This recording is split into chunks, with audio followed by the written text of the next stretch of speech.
Reminder to Sangkay Janjan when I made this YouTube video. You know what, Sangkay Janjan? Stop making fake account on Facebook about Rodelio Daguman. You know what happened to Mang Rodelio Daguman's mother? She passed away because you involved the cyberbullying. Oh, look at me. Sangkay Janjan, did I make fake account of anybody to troll anyone? No. Me, I never make fake account of Teacher Gio Malana, Teacher Vincent Ramos. I accuses you, Sangkay Janjan. I criticize your what you're doing. You are a troll. You're a BBM troll. What are you doing? For example, like I said before, when you make a fake account on Facebook, when you troll Banat Bay, and even my fellow Duterte supporters, you know, Sangkay, Janjan, stop making fake account. You're just like Teacher May Tiburcio and Kuya Kopio. Like I said, why are you making fake account on Facebook? Wait, I'll put my pants anyway. This is my new pants.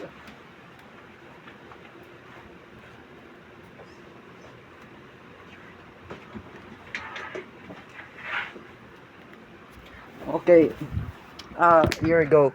You know, I don't want to criticize you, Sangkay Janjan.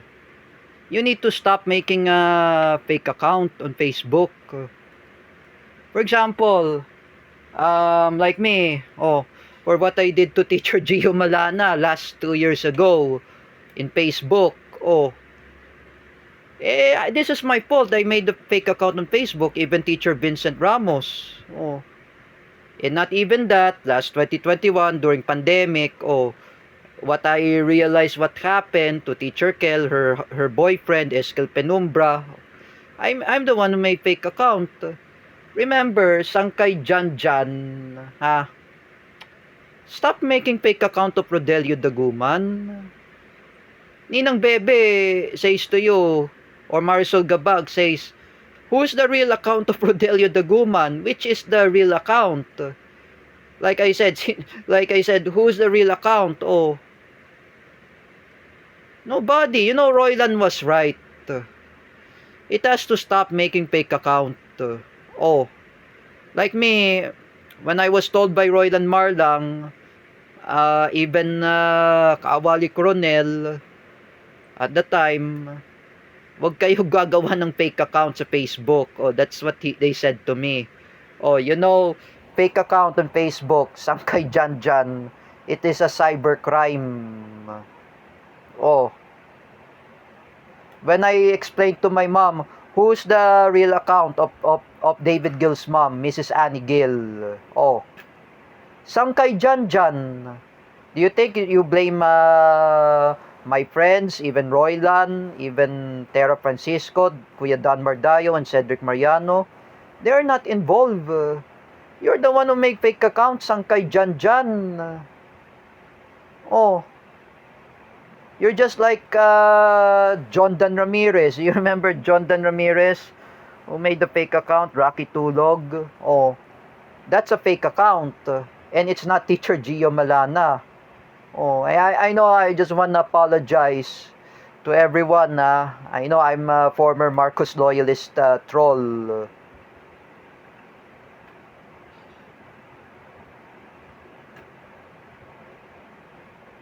Anyway, you know, Sangkay Janjan, ha? You are an act of stupidity. You are abnormal, just like Paula Nunez. You know, why are you making fake account? Sangkay Janjan. At least I apologize to Paula Nunez. I never call abnormal. You know, Sangkay, ha? Sangkay Janjan, ha? You better to stop. If you don't stop, Sangkay Janjan, Mang Rodelio Daguman will file the cases against you. His brother was Kuya Robin. For what you did. For meanwhile, David Gill blames me that the trolls anyway, it wasn't really me. Or they blaming me that I created the trolls. Oh, he blame it to me. Someone who's blaming, or they implicate it was me. Who's the involvement there? Oh, it was you. Sangkay Jan Jan. Remember, Sangkay Jan Jan, ha? Mrs. Annie Gill will file the cases against you. Even Joel Ferrer, the uncle of David Gill, he will file the cases against you. Sangkay Jan Jan, even Mr. Dennis Gill. Remember, Sangkay, everyone are anti-Marcos.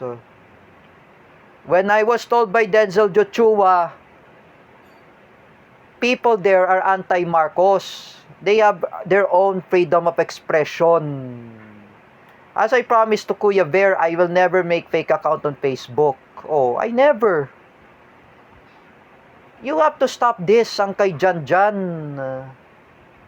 Have mercy to your loved ones. Have mercy to your family.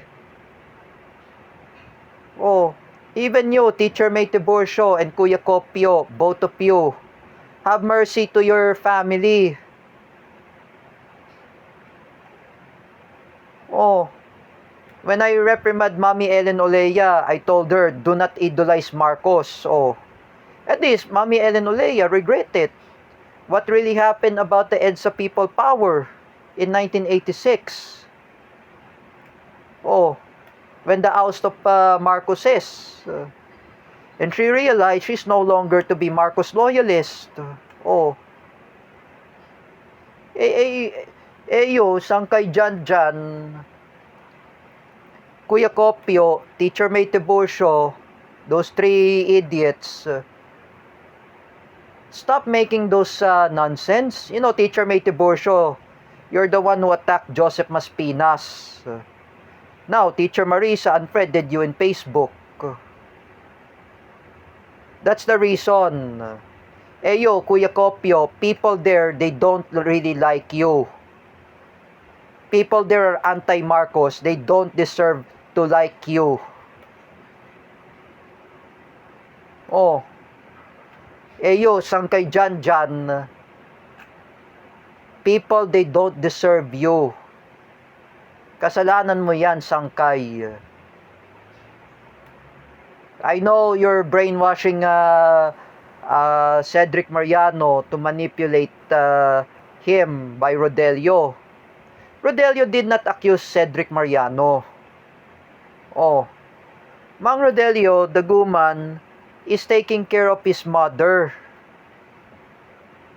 Oh, according by Ninang Bebe, Marisol Gabag said to me, oh, when you made a fake account, this is not Rodelio the Guman. Let's say, for me, Mang Rodelio the Guman's Facebook account is the real one. Oh, Kuya Rodelio. Oh, Kuya Rodelio is the real one. Have to respect to Mang Rodelio the Guman. Have respect to Kuya Rodelio. Sangkay Jan Jan. You know, like me, when you bash anyone, when you bash people, when you make a dummy account, oh, that is your fault. Like me, when I make the dummy account of JD Biniegas, this is all my fault. Oh, thanks to Justin Reed, that my American friend, that I reconcile with JD Biniegas. Oh, me and JD Biniegas, we're good friends. We're not talking about politics. Oh, we're talking about video games. Oh, Lawrence Villawan, I talked to him video games too. Oh, JD Biniegas and Lawrence Villawan, I talked to them in Messenger. We talk about video games. We never talk about politics. Yo, Sangkay Jan Jan, you always politicalizing other people who are anti-Marcos. Remember, like I said to you, here's the accusations against Sangkay Jan Jan. and Teacher May Tiburcio, and even Kuya Kopio, all of you, stop making cyberbullying. Stop being all of yourself are bullying, or being all of yourself bullies. Like Ate Pura. Oh, would you ever bash Ate Pura, Sangkay Janjan, that she's anti-Marcos? Would you make a fake account of Miguel Bonono to harass anyone?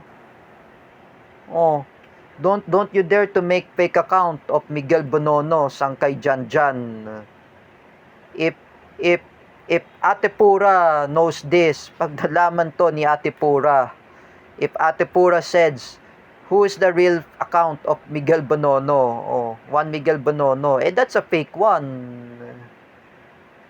Oh, we should avoid to make fake accounts. We should avoid to make dummy accounts like in Facebook. Oh, we should avoid that. Like me, the time in the past when I make fake account on Facebook of Luis Cabales, this is my fault. I apologize, Luis Cabales, sincerely.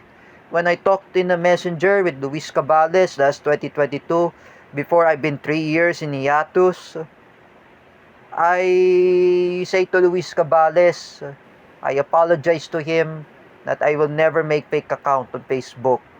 Hindi na ako gagawa ng mga dummy accounts. Like fake account on Facebook. Because at fake account on Facebook, I say to you, Sangkay Janjan, that you made the Rodelio Daguman, who else? Mrs. Annie Gill, Mang Rodelio Daguman. That's really bad. That's really worse. You're really worse than me, Sangkay Janjan. Remember that. Remember, I'm not picking you a fight because I know I accusing you, you're making a fake account. Like me, I apologize to Best Pills, Arnel Guerrero Castillo, that I'm the one who make fake account. Like I said, me and Arnel Guerrero Castillo, we reconcile each other thanks to Harbatera, Victor Martin Soriano. When I reconcile with Best Pills, Arnel Guerrero Castillo, I end up fighting with him. I end up to make fake account with him because I do not want to affect his family of cyberbullying. This could not be happen to David Gill.